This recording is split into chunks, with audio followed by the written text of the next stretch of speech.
Welcome to Dr. DC's Double Dose. My name is producer Richard, and across from me is the doctor himself. Hello. Today we're going into space. The final... no, that was No, last wait, week. no, wrong space. That was last week. Yeah, no. The other space. Yeah, the space in between. The space between. You're wicked. Where you find me. He wakes up in the My God. morning. If Michael McDonald sang... the space between... It's almost the same. Oh, wicked heart, where you find me. It's not that different. It's a lot of like. Oh. Trying to think. I can't do very many musical impressions. I don't know. Really? Because I feel like we try constantly. Randy Newman. The space between Oh, wicked heart, where you'll find me.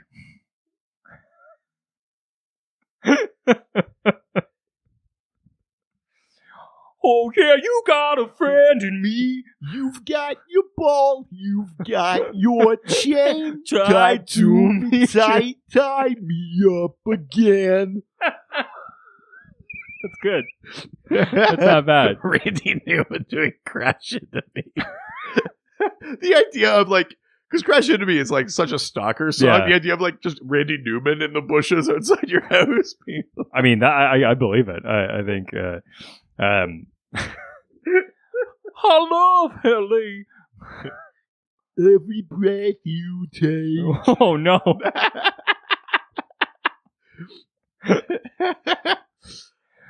Knees weak, arms are heavy, mom's spaghetti. There's vomit on her sweater already. So when you say to somebody you hate, or anyone trying to bring trouble your way, want to resolve things in a friendly way.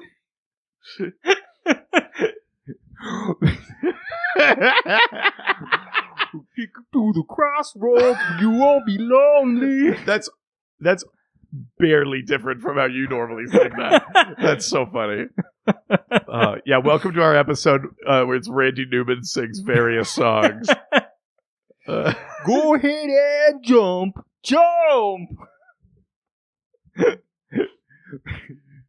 Never mind, I'll find someone like you. Somebody once. I mean, if there was ever a song to be perfectly covered by Randy Newman, it's All Star. Yeah. Hey now, you're an all-star. Yeah. Get your game on, go play. He would do a great Oh job. yeah, I mean, it's really That's nice. actually perfect. Yeah, no, I think we nailed it. That's right, of course, but based on everything we've already said, you know we're talking about Green Lantern Earth 1 Volume 2. This was a natural segue. Wait, I can make it. Randy Newman, soundtrack to Toy Story, Buzz Lightyear, Space Ranger, Holy shit. Intergalactic Police Service, Green Lantern Earth 1. He did it. That's why they pay me that Patreon moolah.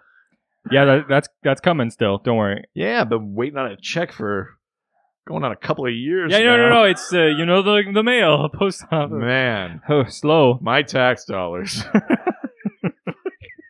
That's right. Green Lantern Earth 1 Volume 2 only came out, a couple months ago. If that. Yeah. Yeah, just... Look at us being on top of comics. More than we usually are. At least for this, where we would fully. That's right. We're finally talking about the Long Halloween. Yeah. I mean, the first volume of this was something you loved. Absolutely, it was one of those rare occasions where not only was it like oh wow, cool art, or oh wow, great story. It was you were actually excited to read the next one too. Yeah, we've read some things and you've liked them, and then you've also just been and that will sit over here. Yeah, and I don't need to read any more of them. Yeah, exactly. But this one, you were like, fuck yes, Volume 2 is coming. I totally forgot that there was going to even be a Volume 2. Right. So I remember when you told me, I was so over the moon excited because I was just wait, what? Oh yeah. Right. Yeah. It was very, very exciting to find it. And then I went on a hunt through the entire city looking for them. You did, yes. You were texting me everywhere you stopped. The big problem was the place where I ended up getting it, I went the same day already once and couldn't find it because the cover looks so similar to the first one. Yeah. And I'd just been looking based on the back, and the volume 2 is it's just a little tiny 2 at the bottom. Yeah, I mean... And I was just looking at the sides. I don't want to sound like a dick, but like... Oh, no. If you buy graphic novels, you know where to look for the volume number. It's in the same spot it's on forever. I've never bought more than one of a comic series before. But that's what I mean. It's new territory for you, baby. I know. Yeah. God, after 3 years, might enjoy comics? I don't know. And it's Green Lantern specific. We might have to trade you to the Lantern cast. No, I'm good. Put you up for free agency. Yeah, I mean, the things that we liked from the first one was that like sort of like future industrial aesthetic. It felt kind of like Alien. It was anyone could just pick up a ring. It was like the Green Lanterns were like a myth. It was this sort of wild space adventure. The thing that's really cool with this one is we start tying Earth back into it again. Yes. Well, I mean, you get it at the end, but I mean, Earth is part of this story because they're connected and they know that things are out there because of Hal, because of Harold. Yes. But yeah, that first book was like fun space adventure. Yeah. And then this one starts trying to connect those two things a little bit, which I thought was pretty cool. Did we just want to get into it? Absolutely. Because I was floored by this book. Right. Absolutely. Loved it. Completely loved Better it. than the first volume. Yeah. Wow. Yeah. Yeah. I liked it more than the first one. Holy shit. I think the thing that the first one suffers from is the thing that makes it also good, which is that it's the first of it. It has to introduce a lot of stuff. It spends a lot of time going like, it's the origin story thing that a lot of... Here's how it works. Yes. Yeah. It's the pulp in the alley situation, right? Everybody suffers from trying to from having to tell the story of its superheroes' origins. So this one, so the first book had to do it, and it did it in a new way, and aesthetically it looked really different, but it still had to go through those paces. Right. This feels like, okay, you know the story. Now let's do something like an interesting second iteration, or really just get going on what a Green Lantern like general story would be. Yeah. But we have the Manhunters. We still have Oa, but now we've got a new Lantern color got brought in. Yeah. But essentially, the basic idea is that this is clearly a few years later. Everyone knows Hal Jordan is Green Lantern, and they're used to having this Green Lantern protect them. And Earth is finally starting to get the ability to potentially do interstellar travel. Yeah. I mean, and in a way that somehow comics basically don't address, like the mainline comics. Yeah.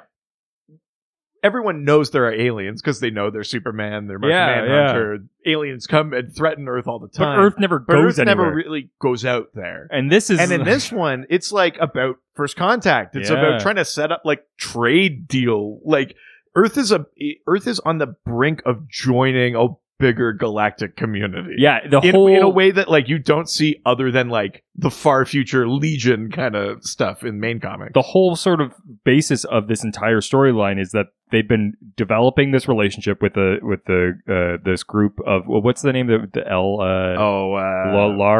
Lars? Yeah, like the I can't remember. I think it's like the Laren or something. Yeah, there's this group and they're these chameleon aliens, like gecko aliens, but they're like ideal alien contact partners. They're super understanding. They're a little bit more intelligent, and they're very much like, look, we know Earth doesn't really have anything for us. Maybe you guys can grow some, like, I don't know, fucking mushroom crops or something for us.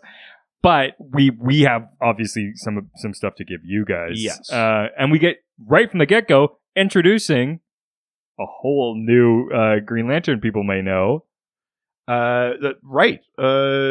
Yes. We see Jon Stewart. That's right. As an astronaut working on this. He's an engineer. He's that's right. Instead of being an architect, he's an engineer in this, and he's working on Is he in the moon base? The Ferris moon base? Yeah, so he's part so of... they're working on this like interstellar engine and whatever. Secretly, they're doing that, but also they're part of this collaboration with this new alien species who they're now asking all these questions on, like, how do you guys... Like, it's funny watching him ask all these questions about their ship, and they have this, like, translation back and forth, and it's they're just sort of about to develop this peace treaty and this sort of trade treaty and all this other stuff, when suddenly this, like, Earth military starts, like, getting involved.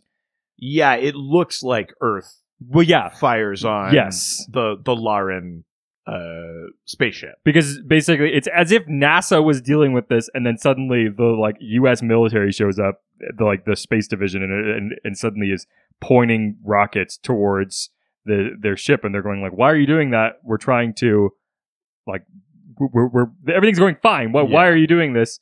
And this whole attack brings out Hal Jordan to sort of protect everybody, but this basically almost puts them in a position where they're starting war with this alien species. And there's already a group of humans that are on the ship who are doing this whole deal, and they basically, the alien species just runs away and takes these humans with them, which is seen as an act of, like, hostages. Yes, yeah, exactly. I mean, they later they're like, oh, what else were they going to do? They had to, like, get out of there.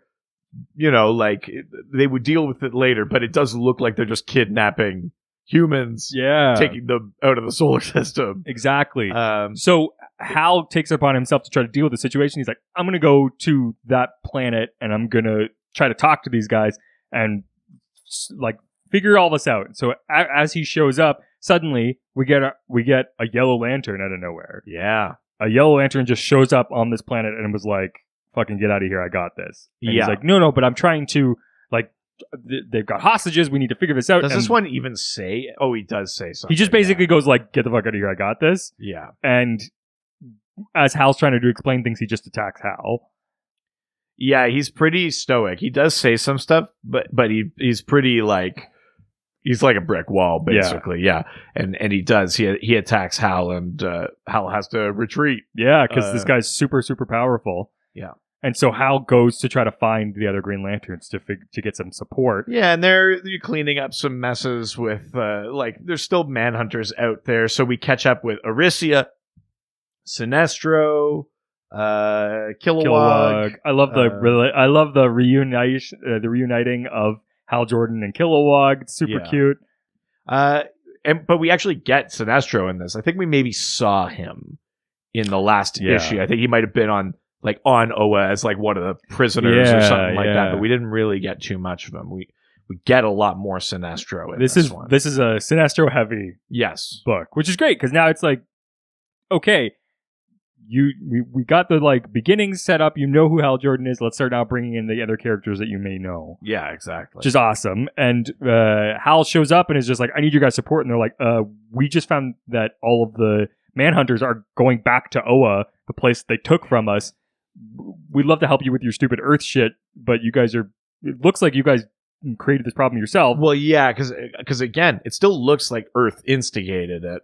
And it's the Green Lanterns are starting to try and do Green Lantern-y things, patrolling and that, but, like, they're very fragile. They're a new organization. They aren't finished getting rid of the Manhunter threat. And now with all of them converging on Oa and converging on the Battery again, they're like, we got bigger fish to fry than helping, like, backwoods Earth that's not really part of the galactic. Exactly. You guys don't even have space travel yet.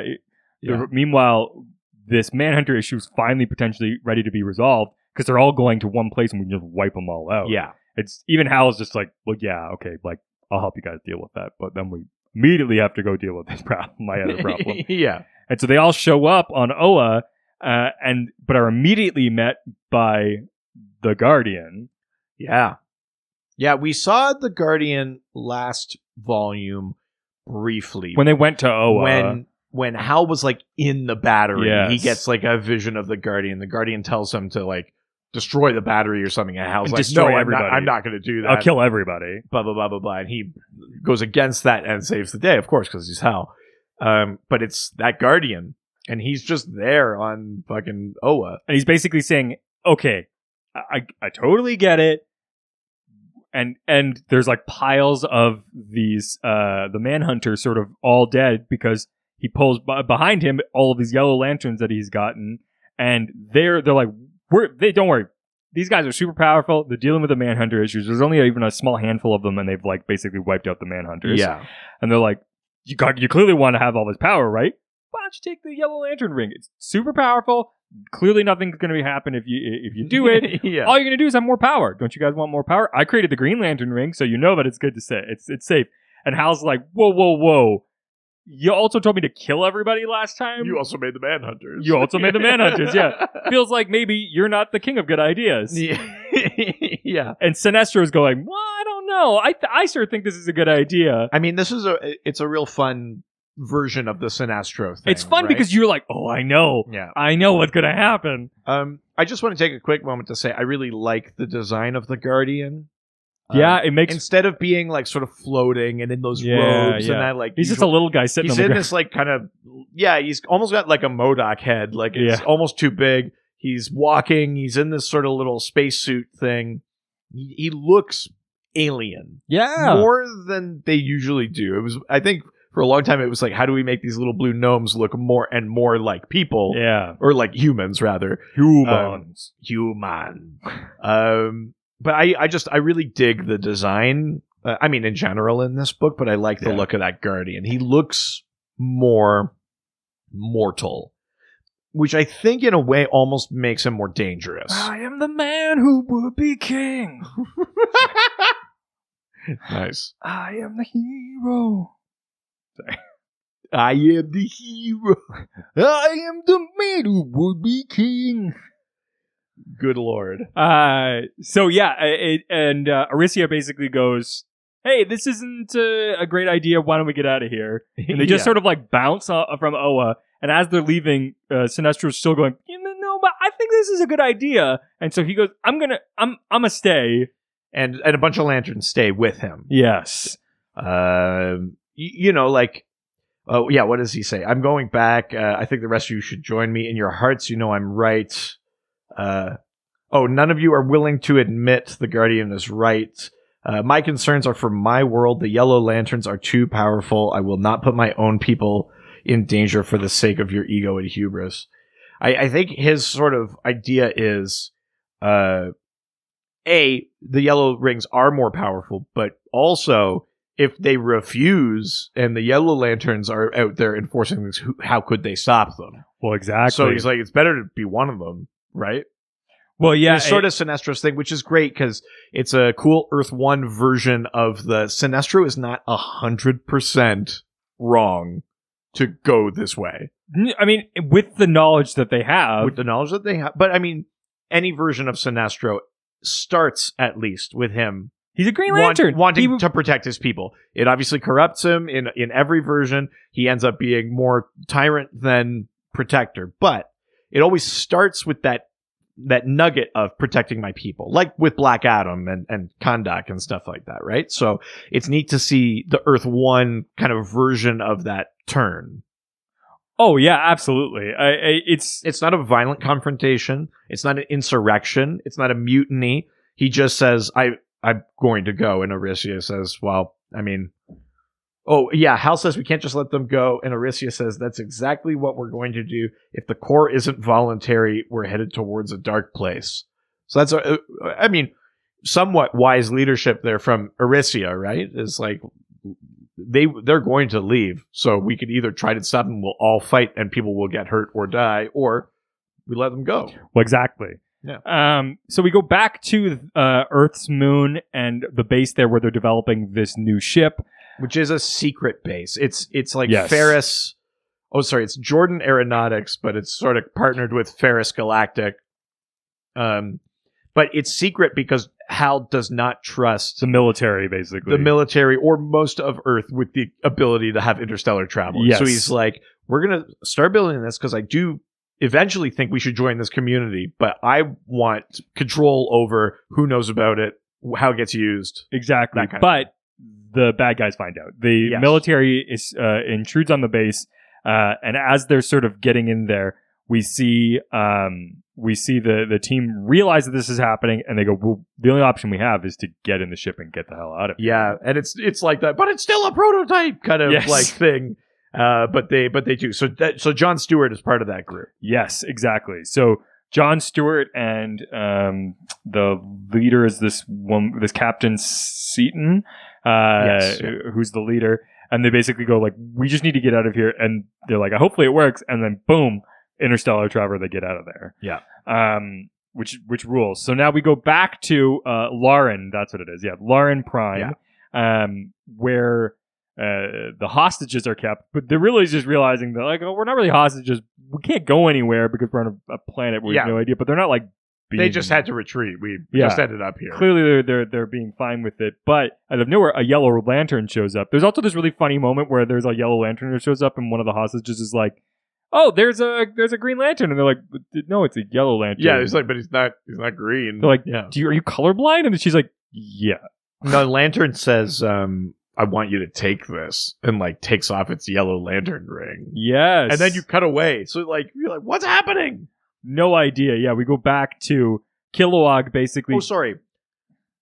I can't remember. Is Jon Stewart on the jump ship thing, or is Jon Stewart part of the group that's trapped on Lauren? I think he's on the Lauren. Yeah, because he doesn't get the lantern ring, right? Yeah. Sorry, I got confused. Yeah. So then we jump to Kilowog, who's basically saying, like, maybe we should have taken that yellow ring. Like, you haven't convinced me why we didn't take those yellow rings. And he's just being like, well, it's not good. He's like, but I need to protect my people. And him and Kilowog and Hal get in a huge fight. Because basically, the general perception of Earth is like these really arrogant, violent creatures who should not have any access to interstellar travel and are just going to cause more problems than good, and now have potentially... So the truth. Yeah, without a doubt. The perception is 100% right. Yeah. 100% true. So he gets in a fight with Kilowog, and Kilowog goes back to his planet to try to figure out how to protect it. Yeah. Then we go back to Lauren Prime, where we see that this Yellow Lantern's essentially saying, like, I killed a bunch of people. I've killed a bunch of Lauren, trying to like do the will of the Guardian to make this connection with Lauren so that they can basically go behind the scenes in this whole Earth and Lauren thing. Yeah. And he's like, I don't like what I've done. I don't deserve to have the yellow ring. I should give it to people who need it. And these hostages just need to get off of this planet and get back to Earth. So you've done nothing wrong. Yeah. So they give it to the captain to sort of to take the ring and try to get them out of there. This Yellow Lantern basically talks about the fact that he took the yellow ring because the Guardian protected him. They're from this other dimension where the Guardian shows up, and they were basically have this long history of being slaves. And the Guardian came to them, gave them these rings, and were like, you can get out of this situation. I'll bring you to a new dimension. We get this is where we're first exploring that the dimension is Quard. It's the antimatter universe, which, So like you realize, because all of the Yellow Lanterns thus far are the same. Yeah. Looking like they're all one species. So you realize they're Quardians. They're probably like versions of like the Weaponers or the Thunderers or stuff like that, but for Earth 1. But long history. Yeah. This group. And so you can understand, you kind of feel for the Yellow Lanterns in this, because you go, they're not trying to do bad. The Guardian did a good thing for them, so you could see why they were sort of indebted to them, indebted to it. This creature feels guilty, and so wants to give away the Yellow Lantern to be able to sort of deal with it, and they escape Lauren with the Yellow Lantern power and just sort of like zoom away. But you find out that the Guardian has this ship that can transport between it goes along the rift, which is just basically interdimensional travel. Yeah, between this universe and the antimatter universe. Yeah. Exactly. So now we see, of course, Sinestro's getting the yellow ring. Yeah, so we're on Oa. The Guardian is welcoming all of these like defecting Green Lanterns, giving them yellow rings and sort of inducting them. And he's saying things like, "We're going to make a difference. We will bring a new golden age." All these kind of like vague sort of shallow sounding things that could really mean anything. Yes. If you question them at all. Yes, exactly. But everything Sinestro. Everything sounds. It still sounds vague enough that you're like, well, maybe the Guardian's just trying to make things better. And then smash cut 2, the Guardian puts out a sort of Wizard of Oz style just face broadcast where he says, where he basically says, Earth brazenly attacked the Laurens. Yes. And he's like, they're the enemy. We're gonna deal with them. We already got rid of their lantern. Now we're gonna go in there and make sure that they don't have interstellar travel, and that we're putting them in the corner until they basically learn their lesson. Yeah, I mean, essentially. Yeah, he says, because he says the Earthers have secretly developed faster than light travel. They're belligerent, they're a threat, and they're basically going to occupy Earth. The Yellow Lanterns are going to go and enforce order. Exactly. We go back to the prototype ship, and they're just sort of like in the middle of space, in the middle of nowhere, just trying to the ship's kind of falling apart because it's a prototype, and they're just trying to figure out how to keep it sort of together. And Jordan, I think we go back again to Jordan, and he's getting a message from all the Green Lanterns needing support, and he decides that they need to go help the rest of the Lanterns. Yeah. Well, I mean, the Lanterns won't go with him, but he's like, I have to protect my planet. Yeah. The Lanterns still have their own shit going on, and their ranks are diminished because a bunch defected to the Yellows. And they're also just fucking Earth, and they still kind of think Earth did it. Yeah. Yeah, exactly. But he's getting all of these sort of reports that Yellow Lanterns are invading all of the Green Lantern worlds. Yeah, you see Yellow Lanterns descending on Earth. And the message is my planet, blah blah blah. So it's it's an attack on all Green Lanterns, all their home worlds. And Aricia says we have to coordinate. And then there's an explosion, and Hal loses contact. And I think he's what is it? I think he's oh no, he's still going to Earth. He decides, no, what I need to do is I need to kill the Guardian. Yeah. He's like, that's the only solution. I need to kill the Guardian and to get him dealt with. And I think he meets up with, does he meet up with the... So the crew that were stranded on Lauren have the Yellow Lantern ring, and they make it back to Earth, or they're on their way back to Earth, I think. They meet their way... Do they meet up with Hal, or I can't remember what their whole storyline was. Yeah, John has the ring, and he says, plot a course for Earth. Yeah, because she gives his captain realizes that this ring is making her angry. Right, it's affecting her. It's affecting her, so she's just going I can see this being a problem. I'm going to give it to Jon Stewart, and all you have to do is just keep your head cool, which is classic Jon Stewart, and he can do that. Oh, right. I remember what happens here. So the Guardian brings his ship, and basically it looks like he destroys the Green Lantern central power battery. Yes, but what he really does is sends it to the other dimension. Exactly. Sends it to the antimatter. But with it in the other dimension, it can no longer transmit power to the rings. So all of the lanterns lose their power. You get this sort of it's like the Order 66 montage a little bit. You see Salak. You see a bunch of you see the lanterns. whale lantern. Yeah, which rules. Yeah, it is a little. It is making me think of Order 66 a little bit. But Hal is en route to Earth. He's losing power. He's trying to get a message out. He's running out of juice. And he's.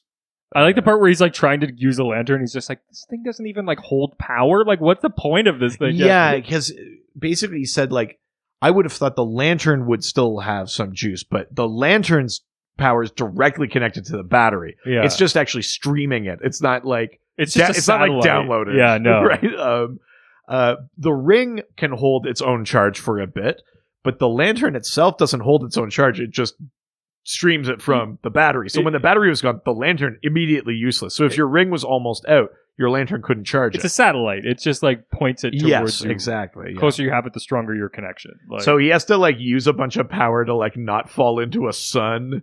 That's right. Yeah, the gravity basically, and he uses the same thing that exploded the in the previous book with the battery, the feedback loop, the discharge basically for the central battery. He basically does that and explodes himself away from it, which is crazy. And he's just trying to drift in space. He passes some things that very much look like face huggers. Yeah, those were weird. And those weird like crystal things. I don't even know what that was. But before before the ring runs out or he dies, he's found by Jon Stewart and the others. Which just like in all of space. Love it. Like what? They're both on their way to Earth, but it's that. It's the Jules Verne quote they use in Aquaman, right? Like, two ships with no wind or tide will on the same ocean will find each other. Yes, like it's that sort of thing. Yeah, absolutely. So they bump into each other. I think this is this the part where he we go back to Sinestro, who's basically like, this seems like it's a bad stuff's going on here, and so the Guardian's just going like, shut the fuck up. Yeah, so the way that it's set up is the Yellow Lanterns are quote unquote there to assist Earth in imposing order. Yes. So technically Yellow Lanterns are at the disposal of now the Earth military. Yeah. And Sinestro is now having issues because he's like, I wanted power to protect things, but he basically says, we were just ordered to carry out a political assassination. I'm not doing that shit. And the Guardian is like, do you wear a yellow ring? And it's like, then you're gonna fucking do what I tell you. Yeah. What I like tell this you ring? Is do whatever I tell you. Yeah. Which is crazy. So and Sinestro's like, what about Jordan? Earth is his purview. And then the Guardian's like, he's been dealt with. And Sinestro refuses. And then we cut away. But it's that thing where like, I like this in this Earth 1. It's not just Sinestro. Sinestro isn't just evil. Yeah. He's made a choice for a reason. And then when he sees that it wasn't all he thought it was going to be, he's consistent in his philosophy. He still doesn't want to be that thing. So it doesn't matter if he's playing for that team or that team. It's not the thing he wants to be. He's not going to do it. Exactly. Yeah. So now we go back to to Jon Stewart and Hal Jordan. They're all together, and Hal's getting really sick because he's just run out of all of his energy, and he's passing out. And they get him out of space, and they bring him to I think they get him to the ship, right? I think that's where they ended up on. Yeah. So then everybody's finally together. Yeah. We finally get all those. Like all the humans are together, and this is a real cool turn for the book, which is I think this is where Hal decides he's got to kill the Guardian. Yes, because he finds out what's been happening on Earth and all this kind of stuff. He's figured all this stuff out. He has no power in his ring. He was just going to go to Earth like a Green Lantern and try and fight, but now he's like, okay, Team Earth. So like you guys that are sharing a yellow ring, me with my green ring that doesn't have any power, you guys with this spaceship, we're gonna go kill a fucking Guardian of the Universe. Which is really funny because it's this funny. They've got it's almost like a Suicide Squad kind of feel where they're way out. A little bit for sure. And what's interesting though is they're going. It seems like Hal's so just convinced that he just wants to kill because he's just going, let's kill him, and they're going, well hold on, yeah, he has the ship, and you just need the lantern, right? That ship can go over. He probably didn't destroy the lantern. They put it in the other dimension. Yeah, and why? And he's like, yeah, and we're gonna kill the Guardian. And they're like, okay, but like, why don't we just take that ship and go get the power ring? Like, I don't think you need to kill it. He's like, yeah, we'll get the ship, we'll go get the ring, and then we'll kill the Guardian. And he's just like, sure. Yeah. He so just wants to kill him. I mean, which is pretty. I mean, that's a Hal thing. He can be very noble and things like that, but he's also very single-minded, right? Like he just keeps going. Cool, but we're gonna kill him, right? Like, let's not forget about that part. Top of the checklist. It's just sort of a fascinating thing, though, where it's this group of scrappy humans on like a makeshift interstellar ship that are like, we're going to go after we're going to go after the most powerful being in the universe, as far as we know. It's very, very Earth. Yeah. Thing to do. Yeah, it is actually. That's something I really love about it. Yeah, 100%. So they get to Oa. They get to the ship.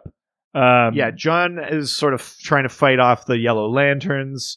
He puts the ring on. He's sort of causing a distraction and stuff for them while they land on the ship. They kind of crash into it, but yeah. Because they're like, "Oh, we're gonna just destroy this thing, aren't we?" And they barely just scrape it, but somehow in the process, Hal gets sort of transported into the ship. Yeah, and the Guardian is. Oh yeah. He said this method of transportation can take some time getting used to. Hal's just in this room with the Guardian. Yeah, he just gets warped over there, and the ship takes off, and I think they go to the other dimension. Yes. Where suddenly Hal gets access to his powers again. Yeah. Meanwhile, a bunch of yellows have defected with Sinestro. Jeez. Bunch of yellows. All right, Grandpa. When I fought at Midway, a bunch of yellows are getting into Jesus Christ. Not what I meant. Yellow Lanterns. You said it. I didn't even hear it. I know. Fuck. God, you turned 30 and it comes right out. Thank you for thinking I'm only 30. Well, I just meant you're in your 30s. Oh, okay. Yeah, no, I didn't think you were 30. Don't worry.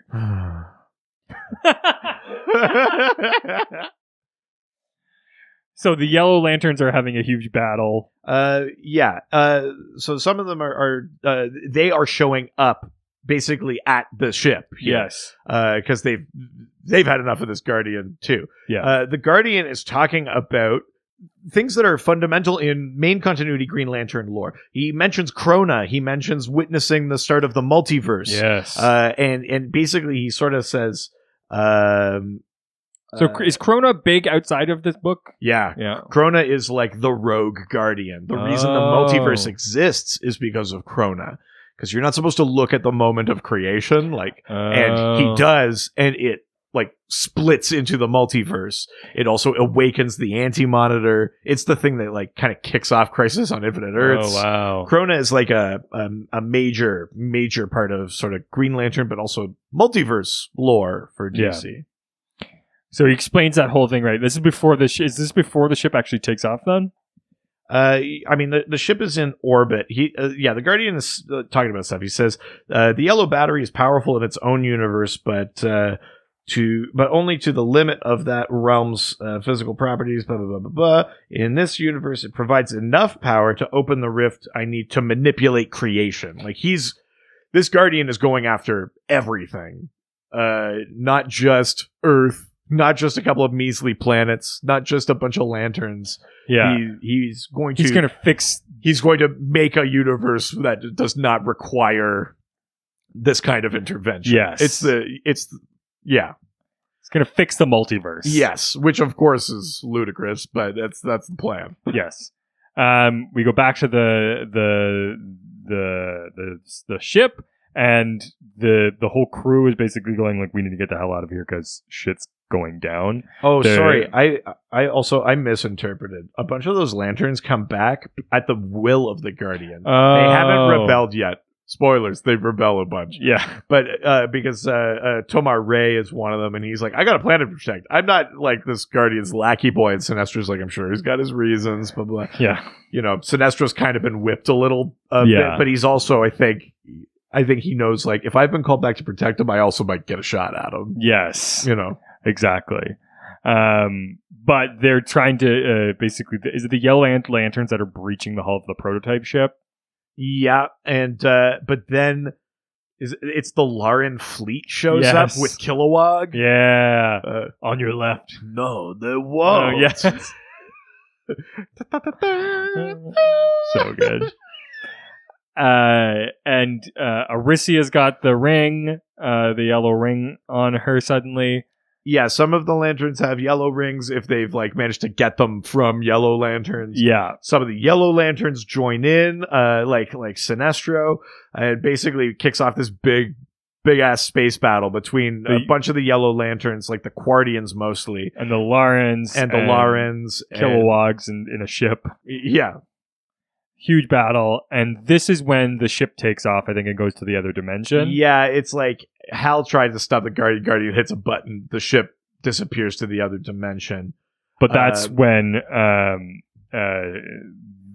think this is where finally Hal gets the Green Lantern power. It immediately gets so much power that he fucking just like blows the shit out of the Guardian. And I think it's almost the idea too where like because they're in like opposite universes, right? When the yellow rings are in the main universe, they seem to be more powerful than the green.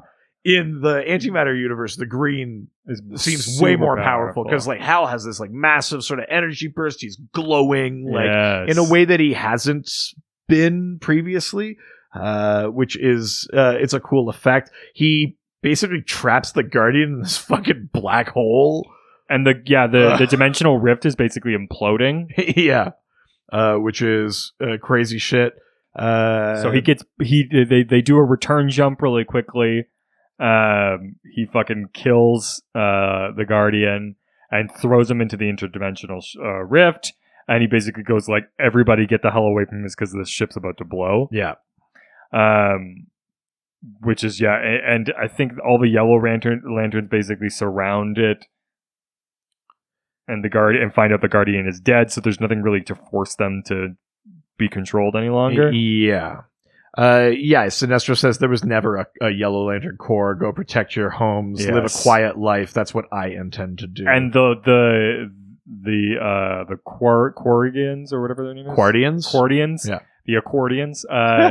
They go, okay, we're gonna take Oa then, right? Yeah, and on Earth, it's like the people that were sort of like what's the word, collaborating with the Guardian, I think, are meeting some kind of justice. Yes. Right. Oh, General Jask has gone underground. Different factions are making their moves. It's chaos. I'm not sure interstellar travel should be a priority anymore. All things considered, that yellow ring is just going to draw suspicion. Oh, she's talking to Jon Stewart. Right? Yes. Yeah. Because Jon Stewart's like, okay, they all think that Hal's dead. By the way, we haven't said this explicitly, but like the Lauren thing was a setup. Yes. The Guardian had planted a yellow lantern there to fire first, make it look like things were happening, to frame Earth, to sort of like justify his cause. Yes. The whole thing was a fucking setup. That's right.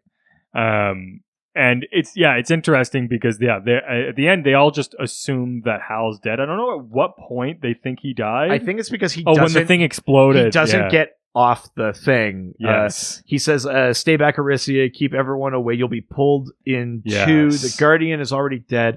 If I can just hold the ship together, maybe. And then there's a big explosion. Yes, that's right. So they just assume it. So now Jon Stewart is basically going up to his what's her name, his girlfriend, Carol.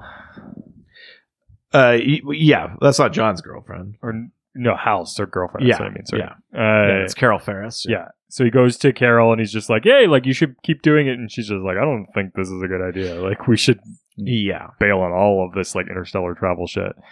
And then we jump to 3 years later in the parallel dimension on Quard. And there's this huge battle going on. And they keep yelling like, all the Cordians are like, Guardian, please protect us. And who's the Guardian? Who's in the other dimension? It's Hal. That's right. And he's like fucking mega power. And he says, please stop calling me Guardian. Yes. Yeah. And that's where we leave off. I mean, yeah. Story-wise, obviously a lot of back and forth, a lot of crazy beats. Yeah. But let's just sort of we did a bad job of describing what happened, but let's just highlight things that that you particularly liked. Obviously, you liked the whole thing. But like for me, I already said, I love that moment where it's like the humans that were on Lauren that have the Yellow Lantern ring, and Hal, and the humans in the interstellar ship. Get a team back together. That are like, this is a one-way trip, baby. We're going to kill a Guardian. Like, I kind of love that, like, if the idea is promoting this thing that Earth is this backwoods thing or whatever, to have them lead the fight against this big threat is amazing because they're so outmatched. They've got like not nearly enough power, not nearly enough smarts. They don't even know really where they're going. Like, yeah, I think it's that grounded nature of all of it that I really love. Like similar to when like in Alien, it feels like all of these ships are like the first time they're really figuring out how to use interstellar travel, and everything is sort of like patched together, and I'm getting that vibes with this whole thing. I love that they've like have this secret interstellar travel ship that they were developing on the moon. I think that's so cool, and of course there's like a secret government like military that's coming to get them because they want to militarize this whole thing. Well, and I mean, we set it up in the first book too, but like Earth is under this really horrible like corporate kind of fascist control where it's like very, I mean, not that different from where we are right now, but like globally, it has now become this place of like, there are people with wealth, literally, and not behind the scenes, buying power, buying influence, purchasing legislation. It's that, like, that is the thing. They exploiting resources. That's why they were sending ships out. Anyway, they're mining asteroids because they fucked up Earth. Yeah. Like, that's why Hal found the ring in the first place. I know. And yeah, he makes some comment at some point that was saying like about how he was like on these mining ships for years. Yeah. I love that. I love that side of him, this grounded thing. I love that we got to see Jon Stewart in this. I think that's so cool. But Starting he never to expand the family just slightly. He never actually puts on a Green Lantern ring. No, he's only a yellow. Yeah, I mean, even Sinestro, he doesn't like at the end say like, "You'll rue that day you tried to." Like, he's just like, "I'm gonna go do my own thing." Yes. Now, does that go similarly? Like, does he become a tyrant on Corrigar? He could, maybe, in a volume 3. For sure. Or maybe he does live a quiet life. The thing I like about these Earth 1 books is, like, you're not bound to the origin beats, right? No. Like, it's not like, we've got to get Sinestro to this place. It's its own thing, so it's like, maybe in this one, he doesn't. Exactly. Like, it reminds me maybe of they never see eye to eye, but he never also goes villain. It's like when they make the movies and they don't stick 100% to the storyline. It's like, this is a different thing. Yeah. Which is cool, because it leaves it open to interpretation. And then you could watch it or read it and go read the rest of the comics and sort of have enough set up for you that you understand the general beats of who the characters are and what happens. I love the way that they treated the Yellow Lanterns in this, where it's not like they're just bad guys. Yeah. They're just a different type of lantern with a different motivation and a different emotion attached to their ring. They don't really go into the emotional connection between the rings in this. No, not so much. But I think that hint of it, that also makes sense because there's not too many people who would know. No. Because this was a universe that had almost forgotten about lanterns in general. Like, still not seeing anybody make any actual constructs. Not overly. I don't remember a single construct. We see a couple of little like ropey kind of constructs and stuff like that. But nothing. We're not getting big thumbs ups or stuff like that. Yeah, it's really interesting, right? And so you just get a hint of the emotion thing when the captain puts on the ring and it's like, this is just making me furious, and I don't know why. So it is there, but I love the idea that as a reader, if you're reading this book, they know that you'll likely at least understand the general tenets of a lantern, right? So they're playing with the idea that it's like, hey, we know we're heading in that direction, but maybe who knows? Exactly. Like, I gotta say, art-wise, I mean, obviously this book is very, very solid. There's some cool looking stuff. I love the look of that black hole that kind of powers the dimensional ship. That's pretty cool. I do like the designs of the costumes, the way the lanterns look. Love the suits. I love Hal with a beard. Think that's a good look. I love the look of that Guardian. However, I will say, I don't think there was like a big splash panel or like a big moment in this book where I was like, whoa, the way I was in the first book. The first book, to me, I was like, wow, like, maybe it's just that I was like, I know what I'm in for this time. Maybe just the novelty or whatever. But that first book, I remember a couple of things, especially with the first time you see a Manhunter, like in the asteroid, the sort of deactivated one. I was like, holy shit, like what a cool look. I don't know that there was a moment that really like there's no big splash pages for sure. Yeah. Nothing that really hit me that way in this book. Story-wise, this book is like goes way more. Yes. There's way more beats. There's way more back and forths and twists and turns and stuff. You're bringing in in like big elements like multiverse and so I feel like the art has a lot more work to do in terms of like getting you through the beats as opposed to like set up the tone of what this Earth 1 book is, which the first volume it really got to like kind of just do its own thing. Without a doubt. I completely agree. I do love the really thick border windows in these. I like the panels and stuff. I like that look a lot. But you're right. I think that the art is sort of just helping to get the general tone across and like portraying the story, but it's not like this huge art heavy book. It's kind of subtle, which is really nice because they do a lot more storytelling in this than they do the first book. Yeah. I really liked this. I want a third volume. I mean, obviously because I'm like, what happens to Hal?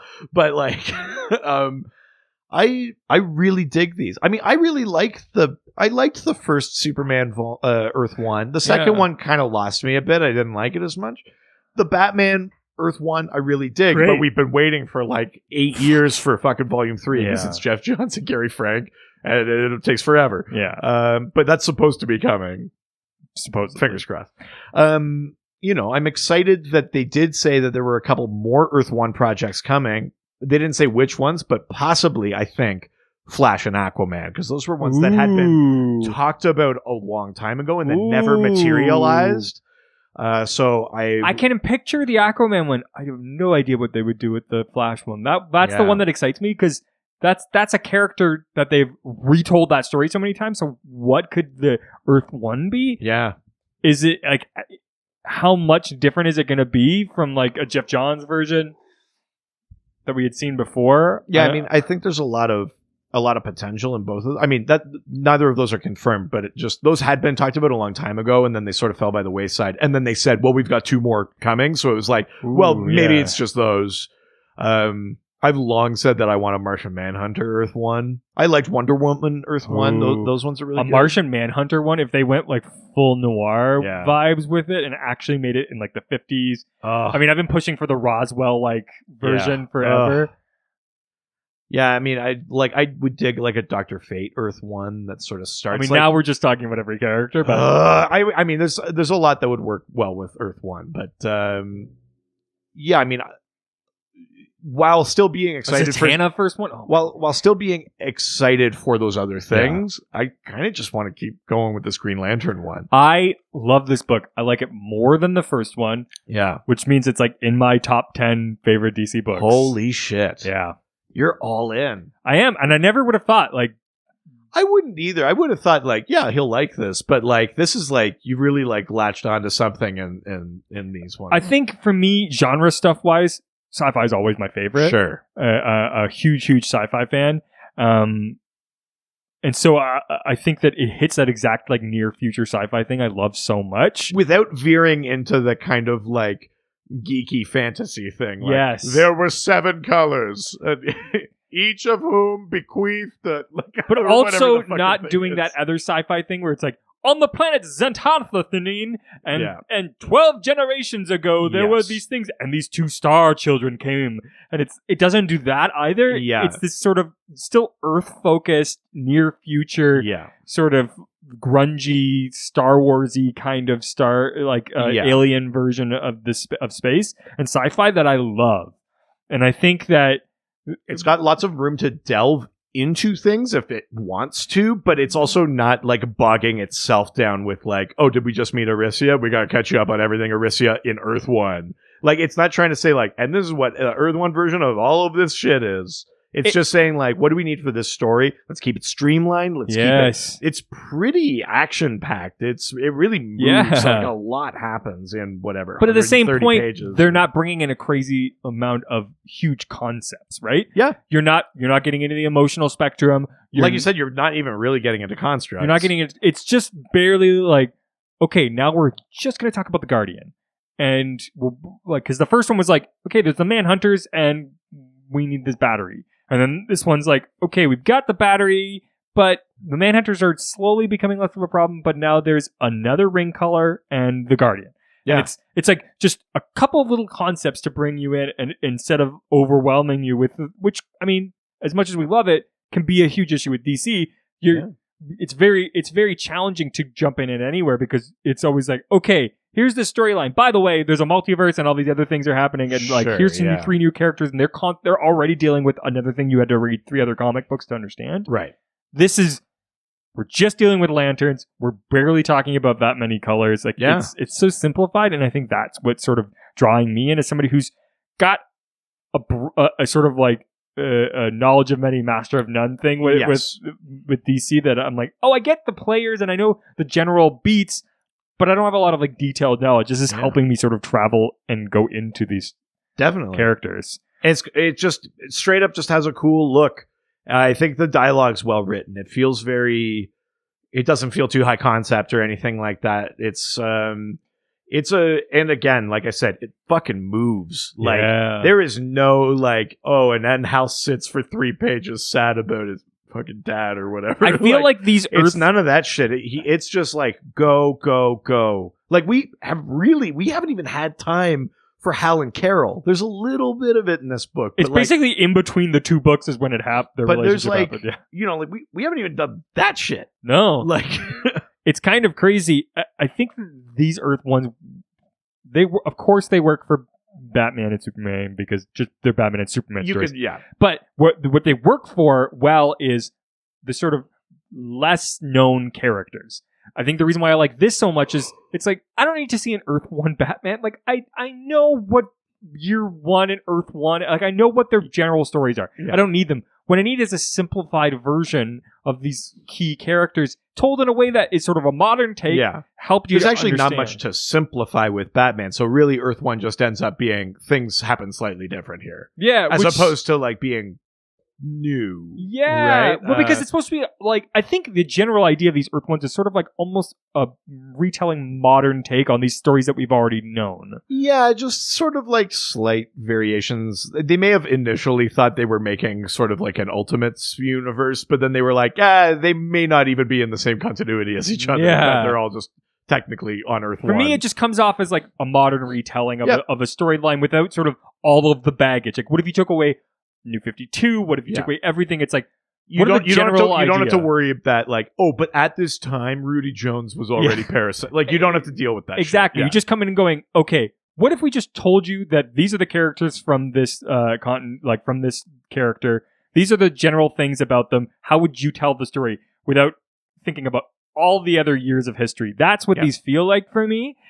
You don't need that with Batman. You don't need it with Superman. You sort of need it with Wonder Woman, which is great that exists. But it's these are the characters I want. I want Aquaman. I want Martian Manhunter. Right. I want Dr. Fate. I want the characters that are sort of tied into the main characters and are like Justice League members of their own. Like, they're not sea-level characters. I would read like an Arrow Canary Earth 1. Yeah, for sure. You know, these like, or a fucking Hawks version. Like, take characters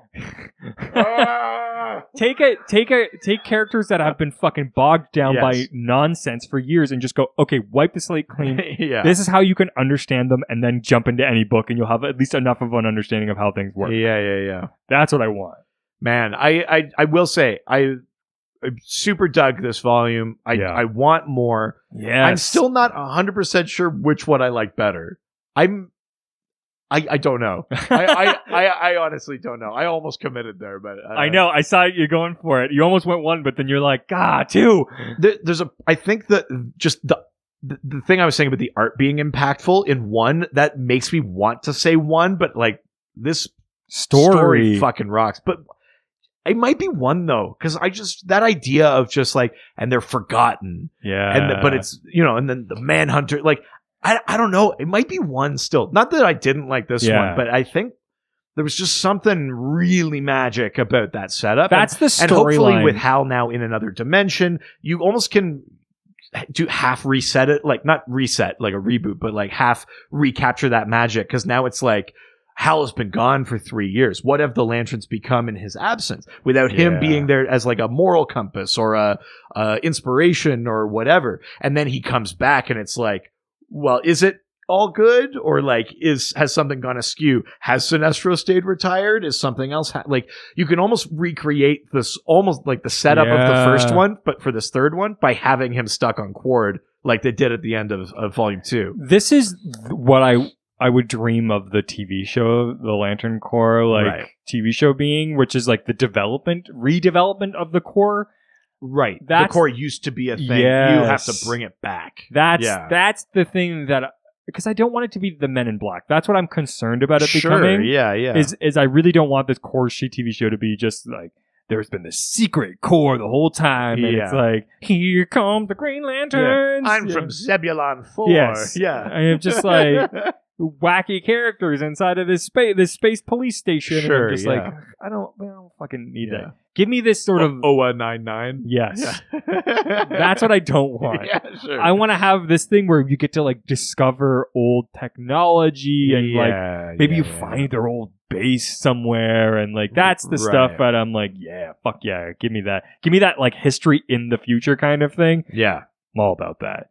Yeah, I love that. Hell yeah. Man, if you haven't read it, I mean, first of all, pick up the first volume. If you haven't read the second volume, pick up the second volume as well. If you've been ever interested in Green Lantern and didn't know how to get into it, these two books are going to really help you get there. And it's got me stoked. Yeah. Now I'm like, ooh, how do I get some more Green Lantern in there without like getting too crazy? Sure. Yeah. Like, how do I get more grounded Green Lantern with cool concepts? Do I just go right to the Grant Morrison books? I don't know. I mean, not if you want grounded, but maybe if you want something that like artistically feels similar. Mm-hmm. Like it's very high concept, but they're not dealing with every color core. Exactly. All the, like weirdly grounded. Weirdly, you might want to go to the Morrison. That's what I was wondering. That's what I was feeling like, because I'm like, the thing about Morrison, he's just insane in a way that I can't believe I think would work. I think you could leap from Earth 1 to Morrison.